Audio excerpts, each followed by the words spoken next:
सत्संग से सोधी आवे, नहीं जीव 84 में जावे। सत्संग से सोधी आवे, नहीं जीव 84 में जावे। अब मेटो द्वेष और राग, हो राग या उम्र बतेरी जाली। अब मेटो द्वेष और राग, हो राग या उम्र बतेरी जाली। अब उसके बारे में आपको बताते हैं गुरु की जी के साथ कैसे रहे, कैसे बोले, कैसे बतलावे, कैसा व्यवहार करे निष्कपट भाव से। दंडवतम गोविंद गुरु बंधु अविजन सोए, पहले वे प्रणाम तिन नमो जो आगे होए। गुरु को कीजय दंडवतम कोटि कोटि प्रणाम, कीट न जाने भृंग को यों गुरु कर ले आप समान। गुरु गोविंद कर जानियो रहियो शब्द समाए, मिले तो दंडवत बंदगी नहीं पल पल ध्यान लगावे। गुरु मानुष कर जानते ते नर कहिए अंध, महा दुखी संसार में फिर आगे काल के फंद।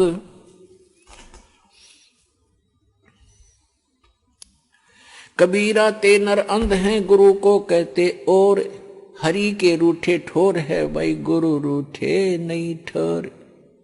गुरु गोविंद दोनों खड़े काके लागू पाए, बलिहारी गुरु अपना जिन गोविंद दियो मिलाए।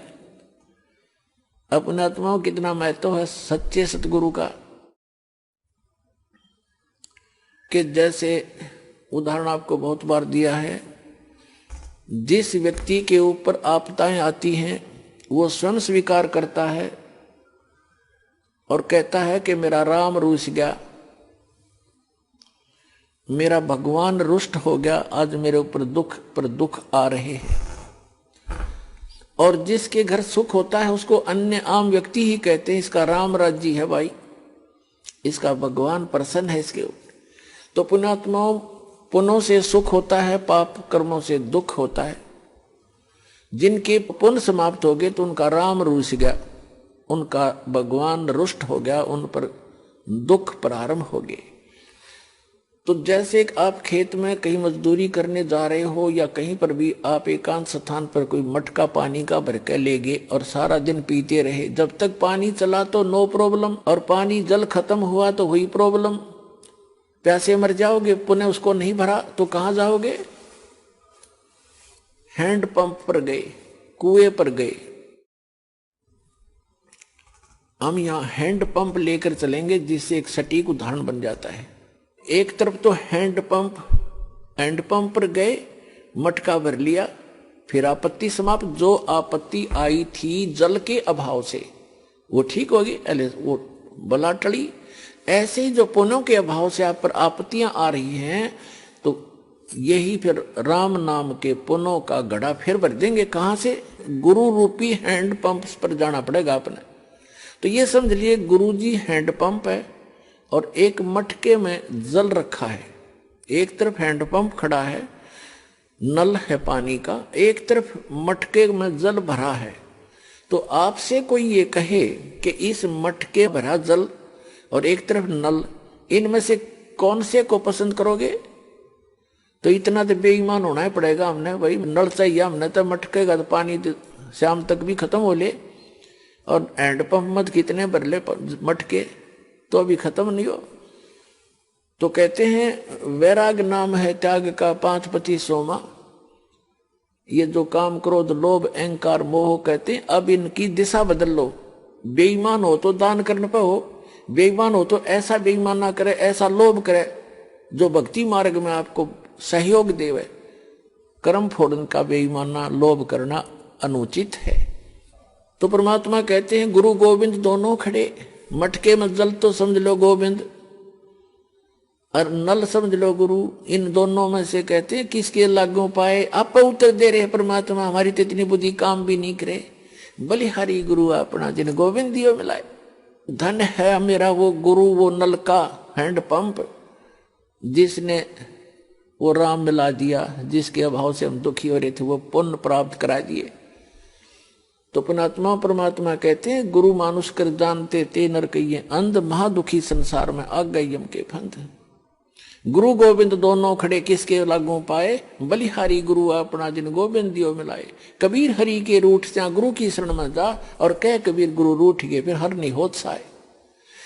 अब जैसे आपका राम रूठ गया, आपके पुण्य समाप्त हुए, गुरु मिल गए तो रोज भर लो बाल्टी, दिन में 10-10 बार। और फिर कहते हैं यदि आप जी ने हैंड पंप खराब कर दिया, उसको मिस हैंडल करके, उसकी टेक केयर ना करके, रिस्पेक्ट नहीं की, तो आपका हैंड पंप खराब हो गया, यानी गुरु रूठ गए, फिर आपको वो सुविधा बंद हो जाएंगी मिलनी जो आपको हैंड पंप से मिलनी थी। तो यहां कहते हैं कबीर हरि के रूठता गुरु की शरण में जा, कह कबीर गुरु रूठ गए तो हर नहीं होत साए। अब फिर क्या बताते हैं, गुरु से ज्ञान जो लीजिए शीश दीजिए दान, भौतिक भोंदू बह गए राख जीव अभिमान। भौतिक भोंदुक बह गए राख जीव अभिमान। जैसे नित्यानंद जी कहते हैं ब्राह्मण कुल में जन्म था, मैं करता बहुत मरोड़, और गुरु गुमानी दास ने दिया कुबद गढ़ तोड़े। तो सत्संग के हथौड़ों से, इस वचनों के हथौड़ों से हमारे अंदर जो गंध जमा पड़ा है या अभिमान का है, तो उसको तोड़ दिया जाता है सत्संग की चोट मार मार के। अब क्या अभिमान इस प्राणी का, अब चाहे कितना टीरी खा पाक रहा हो, 1 मिनट में अधरंग मार जा, बांगा मुंह हो जा, माखी लकड़र बड़े, लाल पड़े टपके उस अपलातून के। क्या अभिमान इस मट्टी का, अपना पीछा छुटावे, कर्म बनावे, विनम्र होकर सत्संग में आवे। और कबीर साहब कहते हैं ऐसी वाणी बोलिए मन का आपा खोए, और उनको शीतल करे आप भी शीतल होए। तो इसके लिए अपने अभिमान को त्याग कर दो, आप बात करोगे देखना सामने वाला आत्मा कैसे गदगद हो जाएगी।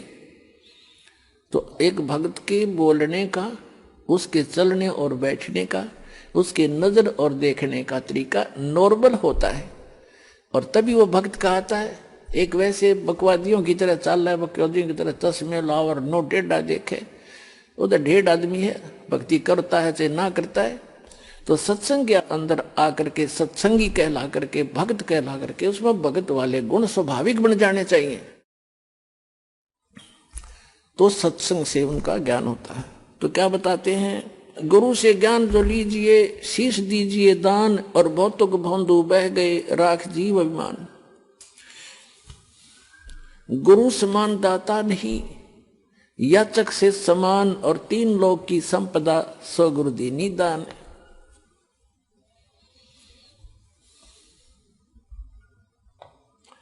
फिर क्या बताते हैं कि कबीर तन मन दिया तो भला किया, सिर का दासी भार, और जय कभू ये कह दिया कि मैंने दे दिया तो बहुत सहेगा मार।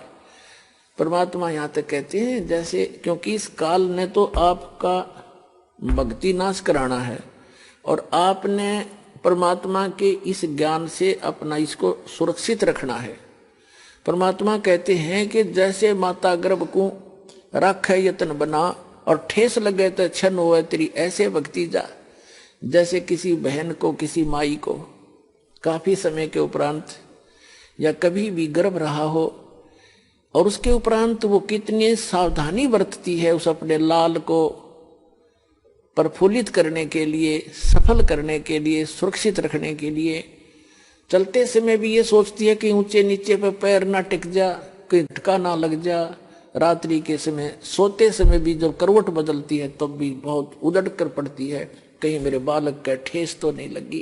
तो परमात्मा कहते हैं कि जैसे माता गर्भ को और रख यतन बना, ठेस लगे तो क्षण होए तेरी ऐसे भक्ति जा। जरा सा भी कोई झटका लग गया तो तेरी भक्ति ऐसे नाश हो जाएगी जैसे उस माई का गर्भपात हो जाए। उसको कितना कष्ट होता है, कितना रोती है उस समय को कि कैसे बात बिगड़गी। तो परमात्मा याद दिलाते हैं, जैसे माता गर्भ को राख यतन बना, ठेस लगे तो छिन्न हो जा, क्षीण हो जाता है, तेरी ऐसे भक्ति नसावे। क्या बताते हैं कि किसी को तो सेवा का भी मान हो जाएगा और किसी को धन का, किसी को और किसी दान का। तो पुण्यात्मा परमात्मा कहते हैं कोई भी प्रकार का यदि आप में अभिमान हुआ है तो आपका भक्ति नाशक बन गया। तन मन दिया तो भला किया, सिर का दासी भार, और जय कभी ये कह दिया कि मैंने इतना दान कर दिया तो बहुत सह सिर मार, वो दान तो नष्ट हो ही हो गया और भक्ति हीन भी हो गया। तो कैसे? पुण्यात्माओं, जब तक आप जी को ये अध्यात्म ज्ञान नहीं होगा तब तक आप सफल नहीं हो सकते। इसलिए दास का उद्देश्य रहता है कि आपको मैक्सिमम अध्यात्म ज्ञान से परिचित कराऊं, मर्यादाओं से परिचित कराऊं, और तभी आप सफल होगे, मार नहीं खाओगे। जैसे नए नए भक्त आते हैं, वो क्या कहते हैं, जैसे उनको दान धर्म करने के लिए प्रेरित किया जाता है जो उनके हित में होता है। पुण्यात्माओं, एक पुराने समय में जब हमारे पूर्वजों के पुण्य अच्छे होते थे, जब कभी कोई वर्षा ना होती थी, गांव के लोग इकट्ठे होते थे और एक सामूहिक भंडारा करते थे, कलेक्शन करके सब तय, और मीठे चौड़ बनाया करते और आप बना के आप खाया करते, बैठ कर भगवान तरस कराया करते। न्यों क्या करते, धर्म कर दिया, राम बरसेगा, और वो वर्षा हो जाया करती थी। अब पुण्यात्माओं, एक मीठे चौड़ों तो जो वर्षा हो जाया करती है, तो यहां तो अमृत बरसा देगा भगवान। कितना गजब का भंडारा हो रहा है।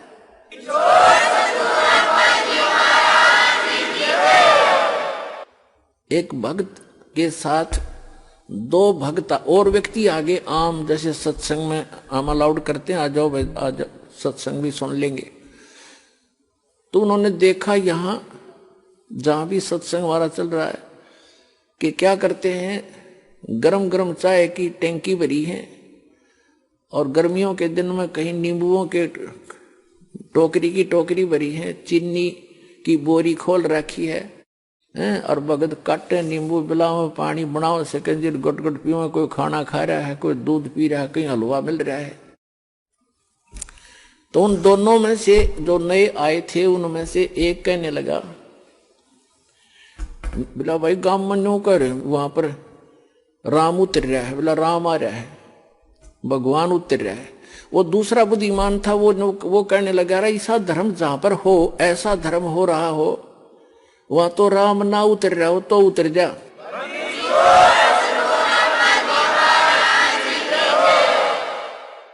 ऐसा धर्म यहां देखा मैंने, जो पुण्य यहां हो रहा है, कितने भंडारे चल रहे हैं, कोई चवन्नी तक कोई लेता नहीं, कितना खाओ कितना पियो। तो पुण्यात्माओं, तो धर्म के लिए आपको प्रेरित किया जाता है। ये विधिवत साधना है, शास्त्र अनुकूल साधना है।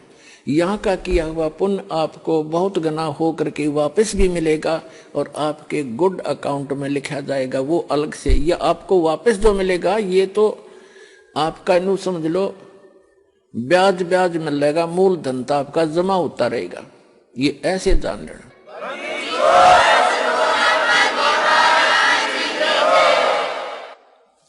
तो जैसे हम दान धर्म के लिए प्रेरित करते हैं, कहते धर्म तो दसके नहीं, दसके तीनों लोक, और खैर आए तुम्हें खैर है कि जय तुम पोख, धर्म का नाश नहीं होता।